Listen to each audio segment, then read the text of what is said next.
এটা আমি কেন পারবো না? তুমি কৃপণতা করছো কেন? দাও রঘুনাথ, আমায় দাও। মহাপ্রভুর করে দিয়েছেন, মনের আনন্দে সেই প্রসাদ গ্রহণ করলে।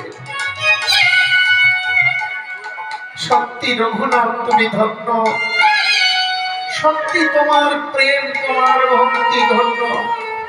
রঘুনাথ, তুমি এখন আর এখানে থাকবে না, তুমি বৃন্দাবন ব্রজভূমিতে চলে যাও। দেখুন গৌর বিচ্ছেদ, মনে মনে রঘুনাথ চিন্তা করছেন আমি বৃন্দাবনে গিয়ে দেহ রাখবো না। কেন না, আমাকে আমার গৌর যখন এখান থেকে চলে যেতে বলছেন, এই বিরহে আমি ওখানে গিয়ে গলায় ফাঁস লাগিয়ে মরে যাব, আর আমি এই দেহ রাখবো না।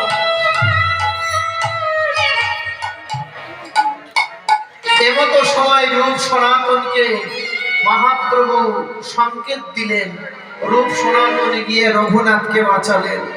রঘুনাথ কুটিয়া করেননি মা, দেখবেন ওখানে এখনো চিত্রকলাটি রয়েছে। বাঘ রাধাকুণ্ডে জল খাচ্ছে, মদন মোহন মাথায় পাকড়ি দিয়ে একটা লাঠি নিয়ে দাঁড়িয়ে আছে। দিনের বেলা প্রখর রৌদ্রের তাপ, আমার রাধারানী রঘুনাথকে আড়াল করছেন, আঁচলটা দিয়ে আড়াল করে আছেন, আঁচলটা আড়াল করে দিয়েছেন সূর্যের তাপটা যাতে না লাগে। কি এগুলো? গুরু কৃপা না হলে, এই অনুরাগ বশত ভজন না করলে কোনদিন আমার রাধারানী মদন মোহনের কৃপা পাওয়া যাবে না। এই দেখুন সনাতন গোস্বামী ছুটে আসলেন, তুমি মদন মোহনের সেবা করতে এসেছো না, তোমাকে সেবা করবার জন্য এখানে মদন মোহন তোমার সেবা করবে।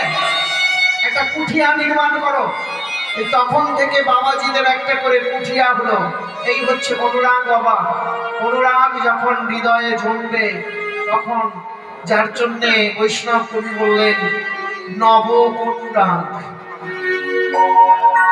কি এই নব